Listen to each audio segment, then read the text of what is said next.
Still checking if the place still cold. Moving in a way, no place, no snow. Straight chilling with my niggas and shiver. Thinking about South Lake, thoughts on the river. So ngayon guys, since naka-quarantine, walang magawa. So maglinis na lang tayo ng blower. So meron tayong tornilyo dito na kakalasin, isa. Tapos meron dito tatlo, dalawa, tatlo. So bali tatlong tornilyo yan. Yan.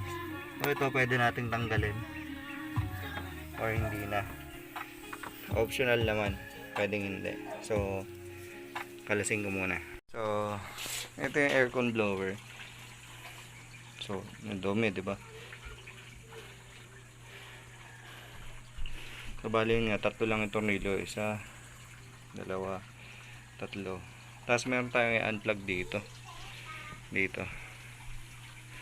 Yan lang, tapos na tsaka itong hose. Yan lang. So linisin ko muna. Yan. So kanina napakaitim niya, hindi ko na lang na video. Pero ginamitan ko siya ng brush na tuyo. Brush ng sapatos actually, para mawala yung mga alikabok tsaka yung mga itim-itim. Yun. So iwasan na lang natin na mabasa para iwas sira. Ayan siya. So hindi ko pa siya tapos punasan. Ayan. Tapos ito naman yung pinakang blower nya, yung LEC. Yung linisin ko mamaya. Ayan. So ito yung ilalim ng blower, dumi. So yan, kailangan natin linisin, i-brush. Tapos pwede naman nating bugahan ng tubig, pressurized water. Yan, spray para parang ginawa ko, binababad ko muna siya dito sa may sabon para medyo lumambot yung ibang dumi. Yan. So ayan na siya mga sir.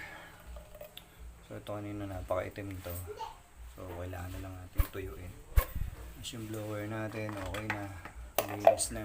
Tsaka yung dinamo niya, wala na siyang alikabok. Ayan. May ilalim, linis na siya. So yun lang.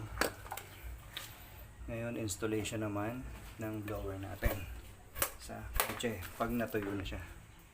So balik tayo mamaya.